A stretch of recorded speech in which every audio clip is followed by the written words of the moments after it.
जिससे जो बच्चा पढ़ लिख लेगा आपके झोंपड़े से निकाल कर महल में पहुंचाने का काम करेगा। अपने बच्चे को जमा उठा के काबू बनाइए, क्योंकि आप पढ़े लिखे नहीं है। मतलब आंख रहने के बावजूद भी आप लोग पेपर में नहीं पढ़ सकते हैं, लेकिन अगर आपके पास अगर शिक्षा होगा तो आप पेपर पढ़ लीजिएगा। अगर आपके पास शिक्षा होगा तो आपका अच्छा काम क्या है, बुरा काम क्या है, आपको पता चलेगा। बुरा काम नहीं कीजिएगा, अच्छा काम कीजिएगा। 10 रुपये कमाइएगा, उसमें 8 रुपये खर्च करके 2 रुपये बचाने का काम कीजिएगा। अगर वही बच्चा जो पढ़ा लिखा नहीं है तो 10 रुपये कमाएंगे और 10 रुपये का खाके दारू पी लेंगे। अपने माता की संपत्ति को बेचकर वो खत्म कर देंगे। लेकिन वही अगर आपका बच्चा पढ़ा लिखा होगा तो गलत काम कुछ भी नहीं करेगा। इसलिए अपने बच्चों को पढ़ाइए लिखाइए और आगे बढ़ाइए। और दूसरा, अपने अधिकार के लिए संघर्ष कीजिए, लड़ाई लड़िए। आपको पता होगा इस देश को गुलाम बना के रखा था अंग्रेज ने, लेकिन हमारे पूर्वज ने उनसे लड़ाई लड़ा और 1-2 दिन नहीं, 2, 4, 5 साल नहीं, पौने 200 साल लगातार अंग्रेज से लड़ाई लड़ा। और एक ही सोच सपना था उनका कि हम देश को आजाद कराएंगे और इस आजाद भारत में हमारे आने वाले पीढ़ी जो होगा वो सर उठा के जिएगा। और इसमें लड़ाई लड़े और हजारों की संख्या में हमारे पूर्वज शहीद हुए, तब जाके देश आजाद हुआ साथी। और ये सब संघर्ष में गलत हुआ साथी। देश आजादी के बाद बाबा साहब भीमराव अम्बेडकर ने एक संविधान बनाया, क्योंकि उससे पहले राजा के घर में बच्चा जन्म लेता था, वही राजा बनता था। जो पैसा वाला होता था उसी का वोट वाला था। लेकिन बाबा साहब भीमराव अम्बेडकर ने हमें एक लोकतंत्र दिया, एक संविधान दिया, और संविधान में आपके पास ऐसा पावर दिया, ऐसा शक्ति दिया, वो वोट गिराने का शक्ति दिया, वो ताकत दिया। और वो बताए कि राजा का घर में जरूरी नहीं है कि रानी के पेट से बच्चा जन्म लेगा वही राजा बनेगा। अब राजा वही बनेगा जिसके पास वोट होगा, चाहे वो गरीब मजदूर किसान का बेटा क्यों ना हो या मल्ला का बेटा क्यों ना हो। अपने वोट के बाद पर राज्य का मुख्यमंत्री और देश का प्रधानमंत्री बनेगा। लेकिन आपने अपना अपने वोट को शक्ति को नहीं पहचाना, अपने वोट की ताकत को नहीं जाना, जिसके कारण है कि आप राजा नहीं बन पाए। लेकिन जो लोगों ने अपने वोट की शक्ति को जाना, पहचाना, संघर्ष किया, लड़ाई लड़ा, वो समाज राजा बन गया। जैसे हमारे लालू प्रसाद यादव जी, मुलायम सिंह यादव जी, बहन मायावती जी, स्वर्गीय पासवान जी, नीतीश कुमार जी, ये लोग कोई अमीर घर में जन्म नहीं लिए, ये लोग भी गरीब घर में जन्म लिए, लेकिन संघर्ष के बदौलत और अपने वोट के बदौलत राज्य का मुख्यमंत्री बने, देश में अपनी पहचान बनाया, अपने समाज को बहुत कुछ दिए। जैसे लालू प्रसाद यादव जी अपना दल बनाए, जब दल बना तो उनके समाज के लोगों ने उनको साथ दिया।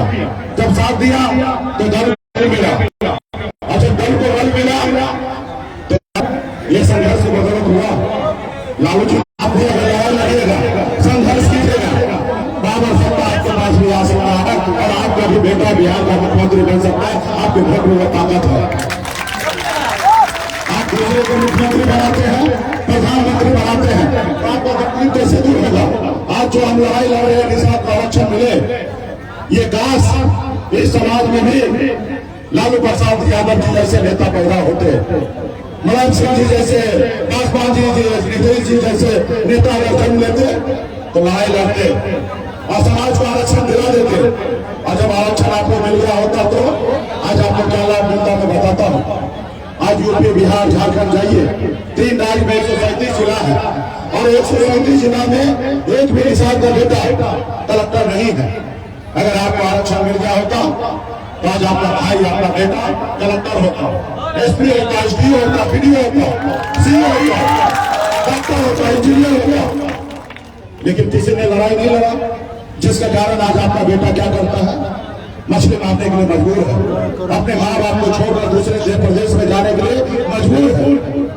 तो क्या आप नहीं चाहते हैं कि आपका भाई कलेक्टर आप नहीं चाहते कि आपके समाज के लोग आगे बढ़े, जैसे दूसरे समाज के लोग सर उठा के जिंदगी जीते। आप नहीं चाहते कि आपके बच्चे ऐसी जिंदगी जिए। आप देखिए 3 महीने के बाद ठंड का समय आ गया, दिसंबर महीना होगा। दिसंबर महीना में, जनवरी में लोग अपने घर से नहीं निकलते हैं। इसलिए नहीं निकलते हैं कि उसको ठंड लग जाएगा, क्योंकि ठंड बहुत होता है। लोग अपने कम्बल से बाहर नहीं निकलेंगे, लोग अपने रजाई से बाहर नहीं निकलेंगे। लेकिन आपका भाई, आपका बेटा, आपका पति क्या करता है? घर से बाहर निकलता है मछली मारने के लिए, तालाब में उतरता है, पानी में उतरता है, झील में उतरता है, नदी में उतरता है, फिर मछली मारता है।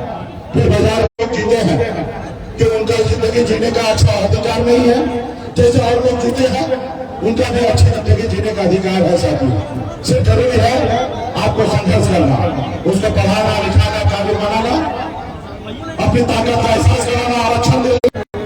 बहुत गरीब घर में जन्म लिया, जहाँ पिताजी मछली मारते थे, दादाजी मछली मारते थे, वहां मेरा जन्म हुआ।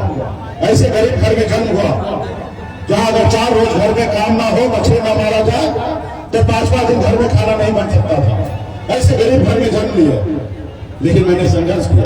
18 साल की उम्र में, जिस उम्र में लोग बच्चे अपने घर में परिवार के साथ रहता है, उस समय में अपने घर परिवार को छोड़कर, माँ बाप को छोड़कर मुंबई जैसे शहर चला गया।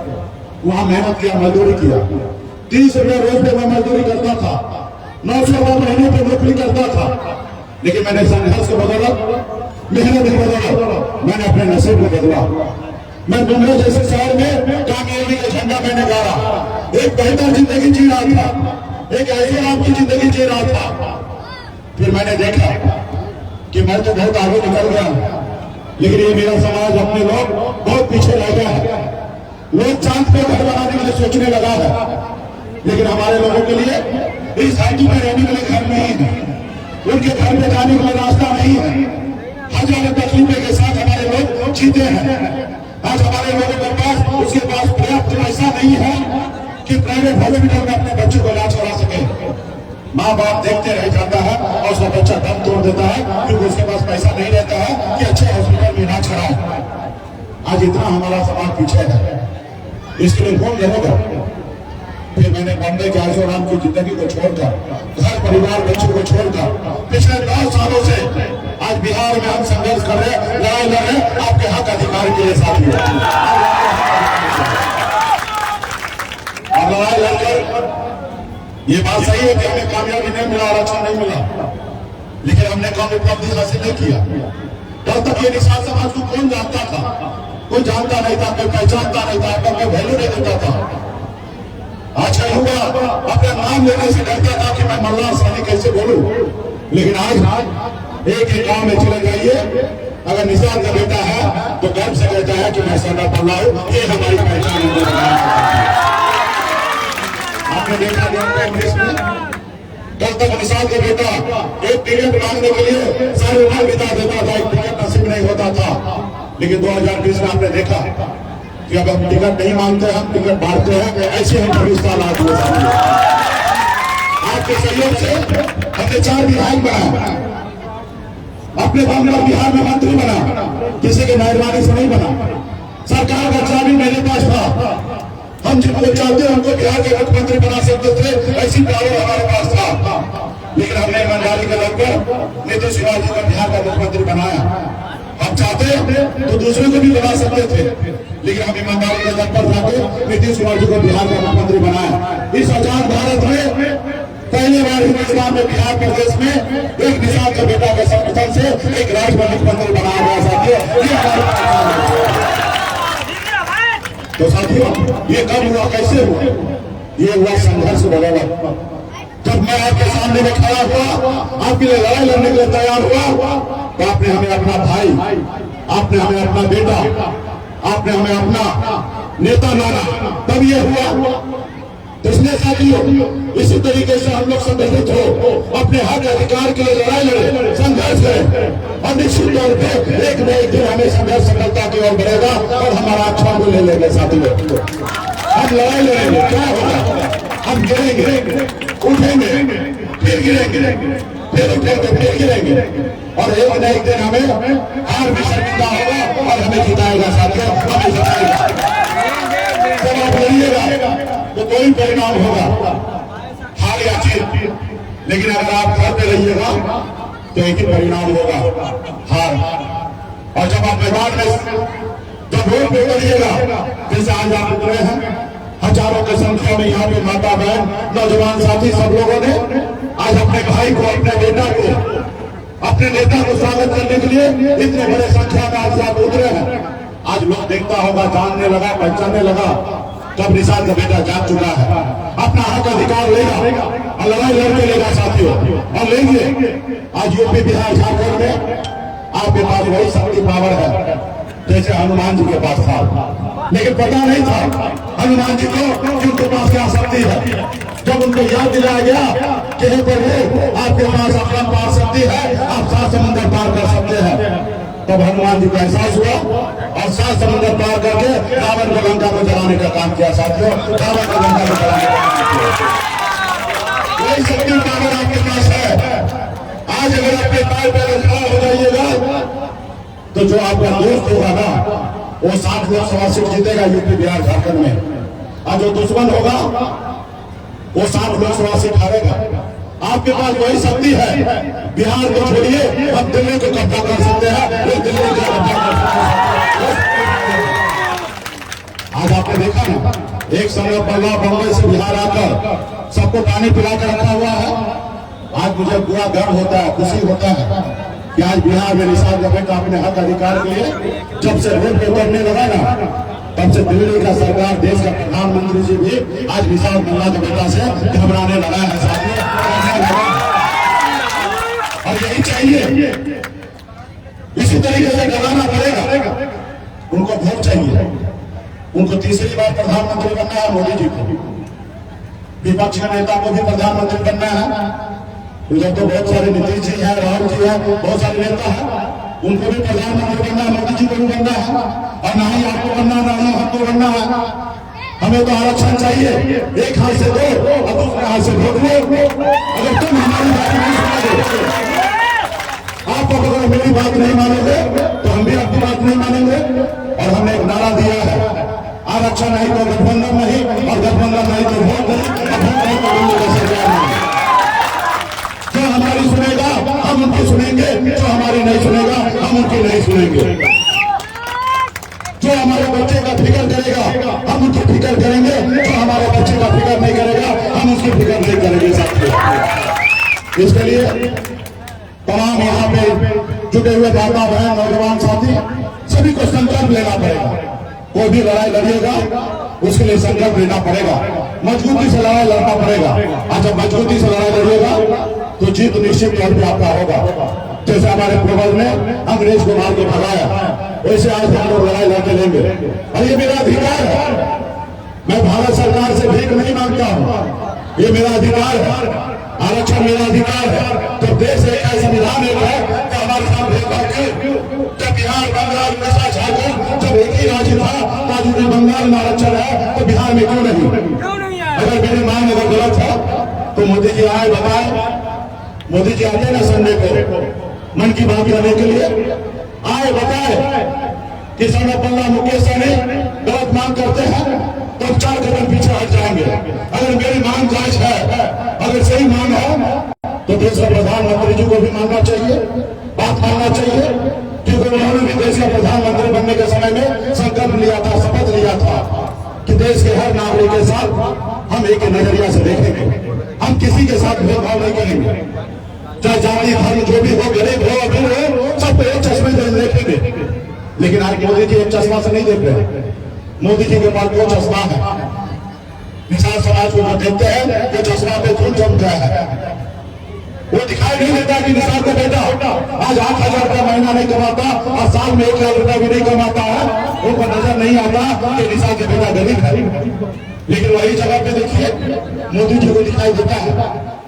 अभी आपने देखा ब्राह्मण, दुनिया, लाला, सामान्य वर्ग जिसको कहते हैं, ऊंची जाति के लोग कहते हैं, उनको 10% आरक्षण दे दिया EWS। मैं उस आरक्षण का विरोधी नहीं हूँ, ये बात सही है, देश है सरकार को एक नजरिए से देखना चाहिए, जाति धर्म को देखे बगैर उनको रहने का अधिकार देना चाहिए। अगर सौर समाज में भी, ब्राह्मण में भी, बुनियाद में भी अगर गरीब अगर बच्चा है तो उसको सरकार की तरफ से लाभ मिलना चाहिए, लेकिन दो हिस्सा दो नजरिए से नहीं होना चाहिए। आज उनको 8 लाख वाले को आरक्षण दे रहे, लेकिन 1 लाख कमाने वाला निषाद के बेटा को आरक्षण नहीं दे रहे। कहाँ है न्याय आपका? तो साथियों, आपको मजबूती से समझना पड़ेगा। आज एक तरफ 4 लोग है, उसको 10 रोटी आप दे रहे खाने के लिए, और एक तरफ 10 लोग है, उसको 4 रोटी दे रहे हैं खाने के लिए। ये कहाँ का न्याय है भाई? आज इस देश में जाति के नाम पे अमीर गरीब है ना। आज जाइए देखिए, ब्राह्मण घर में जाइए, ब्राह्मण समाज में जाइए, 90% लोग गरीब है, अमीर है, 10% लोग गरीब है। लेकिन वही पासवान की इधर चाहिए, मुसलमान की इधर चाहिए, बंगाल के घर पे जाइए, वहां 90% लोग गरीब है, 10% लोग सही है। तो जाति जो है ये हमारी पहचान है भाई, और जाति देख के लोग एक दूसरे को मदद किया जा रहा है, एक दूसरे को आगे बढ़ाया जा रहा है, जबकि इस धरती पर सब लोग एक ही तरीका से आए हैं। लेकिन आज के समय कितना आगे निकल गया और काफी पीछे निकल गए आप लोग। तो आपके साथ भेदभाव हुआ, हजार साल तक आपके साथ भेदभाव हुआ। लोग आपको पढ़ने के लिए नहीं दिया जाता था, लोग आपके हाथ से पानी नहीं पीता था, ऐसे भेदभाव होता था। और आज देश इतना आगे निकल रहा है, देश इतना तरक्की कर रहा है। आज देश के चंद्रयान आज चांद पे पहुंच रहा है कि वहां देखो ऑक्सीजन है या नहीं है। लेकिन गांव में नहीं जा रहे सरकार देखने के लिए कि निषाद का बेटा के पढ़ने के लिए स्कूल है कि नहीं है, एक दलित के बच्चे को इलाज कराने के लिए हॉस्पिटल है या नहीं है। आज हमारे बच्चे इलाज के अभाव में दम तोड़ता है, लेकिन सरकार को यह दिखता नहीं है। सरकार को क्या दिखता है? मंदिर मस्जिद दिखता है। वो आएंगे फिर से, वो कहेंगे हम मंदिर बना दिए, तो आएंगे कहेंगे हम मंदिर मस्जिद बना दिए। आप बताइए ना, सरकार का ये काम है? सरकार का काम है विकास करना, हॉस्पिटल बनाना, स्कूल बनाना, रोड सड़क बनाना, बिजली बनाना, बच्चे को युवा को नौकरी देना। लेकिन आप आइएगा मंदिर मस्जिद के नाम पे वोट मांगिएगा। अरे मंदिर मस्जिद तो समाज के लोगों का काम है बनाना, और मैं तो कहता हूँ मंदिर बनाने से अच्छा है भूल में मंदिर बनाइए। भगवान को भी कहना है, हर ग्रंथ में कहते हैं देश में कि पुत्र को खाना खिलाओ, प्यासे को पानी पिलाओ, जरूरतमंद को मदद करो, जिसके पास घर नहीं उसके घर बना दो। आप क्या भगवान का घर बनाओगे? आप जिससे रोज मांगते हो कि हमारा कल्याण कर दो, आप उसके घर की बात करते हो। इस समाज को गुमराह करोगे कि हम आपको चावल देते हैं, 5 किलो चावल देते हैं। भाई हमें चावल नहीं चाहिए, हमारे बच्चे के लिए हॉस्पिटल चाहिए। हमें चावल नहीं चाहिए, हमारे बच्चे के लिए स्कूल चाहिए।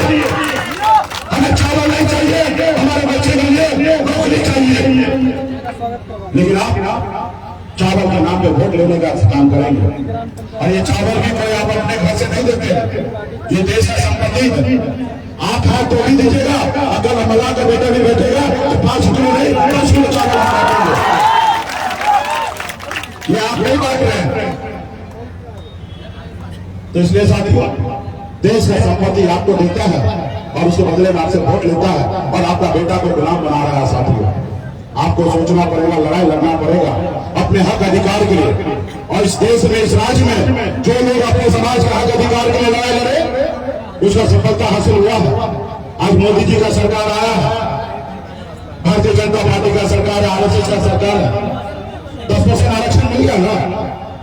वो मान रहा था गरीब आदमी को आरक्षण मिल गया। कल आपका भी सरकार बनेगा, आपका भी बंगाल में आरक्षण आपको भी लागू होगा। लेकिन सरकार के लिए आपको अपने भाई को, अपने बेटा को नेता बनाना पड़ेगा, अपने धर्म को, अपने पार्टी को मजबूत करना पड़ेगा, अपने समाज के हक अधिकार के लिए लड़ाई लड़ना पड़ेगा। आज बताइए ना, आज आप इतना मजबूर हो गए, आप कैसे मजबूर हैं जो आप अपने बच्चे को अच्छी जिंदगी नहीं दे पाते? आज बताइए ना, निषादपुर में बच्चा जन्म होता है, कोई गुनाह करता है, कोई अपराध करता है, कोई पाप करता है, आपके घर में बच्चा जन्म तो लेता है, बचपन से लेकर बुढ़ापा का गरीबी की जिंदगी जीता है। पंडित जी कहते हैं इस देश में कि बेटा मरने के बाद लोग 100 नर्क में जाता है, और मेरे बहुत सारे जानने पहचानने वाले लोग मरे हैं, लेकिन आप तक किसी ने तो टेलीफोन करके नहीं बोले और ना ही सपने में आके बोले कि हम स्वर्ग में पहुंचे कि नर्क में पहुंचे हैं। और मेरा मानना है किसी संसार में आप स्वर्ग और नर्क में हो, अगर अमीर हो तो मान लीजिए आप स्वर्ग में हो, अगर गरीब हो तो मान लीजिए आप नर्क में हो। तो ये तो आपको सोचना है कि आपने मेरी जिंदगी को नर्क में बिताना है कि स्वर्ग में पहुंचाना है। और आप अभी अपने बच्चे के बारे में सोचना पड़ेगा। 24 साल से मैं संघर्ष कर रहा हूँ, अभी मुझे कहाँ चैन से सोना है। आज 50 दिन से लगातार बिहार के अलग अलग जिला में अलग अलग कोना में 3 दिन काम कर रहा हूँ। कल मुंगेर में था, आज सुबह बजे में हूँ, कल शिकार में रहूंगा। हर रोज किसी न किसी जिला में अपने अधिकार के लिए संघर्ष कर रहा हूँ, लड़ाई लड़ रहा हूँ। मुझे चैन से नहीं सोना, मुझे आज लड़ाई लड़ना है ताकि आने वाला पीढ़ी जो है, हमारे आने वाले बच्चे वो चैन से जिएंगे। आज जैसे लालू जी ने संघर्ष किया, मेहनत किया, तब उन्होंने दल पार्टी बना के मजबूती से रखा। तो देखिए उनका बेटा बगैर मेहनत किए बिहार का डिप्टी सीएम बन गया और हमें मेहनत करना पड़ रहा है। लोग हमें रोक भी रहा है। एक मगा का बेटा मंत्री बना अपने दम पर, लेकिन उसके हजम नहीं हुआ भाजपा वाले को। वो देखा एक गरीब पिछड़ा दलित का बेटा, महिला का बेटा मालिक बन गया है, उसको हजम नहीं हुआ। देखा इसका बाप दादा हमेशा गुलाम बनते था, ये मालिक कैसे बन गया। उन्होंने रोका, आपका विधायक नहीं मिला, आपको सरकार से बाहर कर दिया। जो सरकार आपने बनाया था उसको अच्छा नहीं लगता कि आप उसकी बराबरी करते हैं। वो देखा कि आज बिहार में निषाद समाज का आवाज बन चुका है। इस आवाज को रोको, अगर नहीं रोकोगे तो निषाद समाज होने वाला शेर है। ये चीज में जब जाएगा उसमें लालू प्रसाद यादव जी के जैसे अकेले अपने दम पर सरकार बना लेगा। और इसलिए मैं आपका विधायक को ले लिया और आपको वोट दिला दिया। हमारे पास एक ही संकल्प है, हमारे पास एक ही ऑप्शन है, संघर्ष करना, लड़ाई लड़ना। और जिसके पास लाखों निषाद का बेटा खून पसीना बहाने के लिए खड़ा हो तो उसको कौन दुनिया का न्याय करवा रहा है जो उसको चुका सकता है, परेशान कर सकता है। आज जब से आप हमारे साथ आए, दिल्ली वाला हैरान परेशान हो चुका है, आज हमारे सामने झुक चुका है। आज आप कहते हैं जो हमसे हुआ गलती उसको माफ कीजिए, हमारे साथ आ जाइए और अगला मुख्यमंत्री आप ही बन जाइए। हम बोले भाई हम मलाह का बेटा है, हमारे बाप दादा जाल में मछली फंसाता है और जाल में फंसता नहीं है। हम अपना झोपड़ी में रहेंगे, लेकिन तुम्हारे महल का तो गुलामी नहीं करना है। जो तुम कहोगे रुको तो हम उठेंगे और तुम कहोगे बैठो तो बैठेंगे। और जब हमारा समय निकाल दोगे और 5 साल बाद हमको आप मार दोगे, एक तरफ जाट भी गया और तरफ भाग भी गया। तो ऐसे बुर्बक हम नहीं है, हम बम्बे रिटर्न आए हैं। हम तुम्हारे साथ ही मुख्यमंत्री बनेंगे। जिसमें हमारा समाज अपने पैर पे खड़ा हो जाएगा, उसे निशान देखेगा, सदैव मुख्यमंत्री बन जाएगा। और हम तो उस कुल खानदान के लोग हैं, हम उस कुल खानदान के लोग हैं, केवट महाराज के कुल खानदान के लोग हैं। हमारे पूर्वज को श्री रामचंद्र जी को नाव पर बैठा के पार लगाए थे। हमें किसी की जरूरत नहीं है, हम अपनी नैया को पार लगा लेंगे। इसलिए साथियों इसके लिए मजबूती से लड़ाई लड़ना पड़ेगा, संकल्प कर लेना पड़ेगा, तब जाके आपका समाज आगे बढ़ेगा, आपके बच्चे अच्छे जिंदगी आगे जिएंगे। इसके लिए संघर्ष करना है। तो क्या आप लड़ाई लड़ने के लिए तैयार है? तो लड़ाई अगर लड़ने के लिए तैयार है वो सही मार्ग से संकल्प लेना पड़ेगा। क्योंकि आप देखते होंगे पंडित जी जब आपको जब पूजा कराते हैं ना तो हाथ में पान फूल अच्छा तो देते हैं और गंगा जल देते हैं, कहते हैं सूर्य मन से पूजा कर रहे हैं कि नहीं कर रहे हैं जजमान, संकल्प लीजिए। और कहते हैं कुछ दक्षिणा भी आप दीजिए। तो हम तो दक्षिणा लगाने के लिए नहीं आए हैं, लेकिन आपको संकल्प दिलवाने के लिए आए हैं। संकल्प लेने के लिए तैयार है ना? तो इस बार हमने एक ऐसा दवा बनाया है, जैसे कोरोना काल में आप देखे होंगे देश का डॉक्टर ने एक वैक्सीन बनाया था देश के लोगों को सुरक्षित रहने के लिए। हमने भी एक ऐसी वैक्सीन बनाया है। तो वैक्सीन जितना लगाइएगा ना उतना मोदी जी का कुर्सी हिलेगा, और जितना मोदी जी का कुर्सी हिलेगा ना उतना वो डरेंगे, और जितना वो डरेंगे उतना जल्दी आपका आरक्षण करेंगे। तो हमने एक वैक्सीन बनाया। वैक्सीन का क्या नाम है मालूम है? उस वैक्सीन का नाम है गंगा जल। जिससे शुरू होता है तो वैक्सीन को निकालिए। सब लोग माता बहन नौजवान साथी सभी लोग उस वैक्सीन को निकालिए, गंगा जल को निकालिए भाई। सभी लोग यहाँ पे जो भी मिसाइल का बेटा है, माता बहन है, जहाँ तक हमारी आवाज आ रही है, सब लोग अपने अपने वैक्सीन को निकालिए। अब ढक्कन को खोलिए, ढक्कन को खोलिए और हाथ में लीजिए, जैसे चूरे में होगा ना ऐसे चूरे में लीजिए और हाथ को ऐसे कर दीजिए ताकि वीडियो कैमरा में वीडियो बन जाए और हाथ को मोदी जी को भेज देंगे। सब आदमी लीजिए, हाथ को कर दीजिए और संकल्प लीजिए हम जैसे जैसे पढ़ रहे हैं। नाय भाई बाबा केवल महाराज, भगवान वेद व्यास, सर्व श्री राम, भगवान गौराजी साहब, बाबा अमर सिंह, बाबा काशी, बाबा जयसिंह महाराज, बाबा तारिक महाराज, बाबा कोयला, माता कमला, अमर शहीद चुकासानी, रामनाथ पूनम देवी और अपने पूर्वज साक्षी मानकर हाथ में गंगा जल लेकर संकल्प करता हूँ कि अपने समाज और अपने आने वाले पीढ़ी के लिए हर परिस्थिति में संघर्ष करूंगा और अपनी विकासशील इंसान पार्टी के साथ रहूंगा। पार्टी जो निर्णय लेगी हम उस निर्णय के साथ रहेंगे। हम संकल्प लेते हैं एक रोटी कम खाएंगे,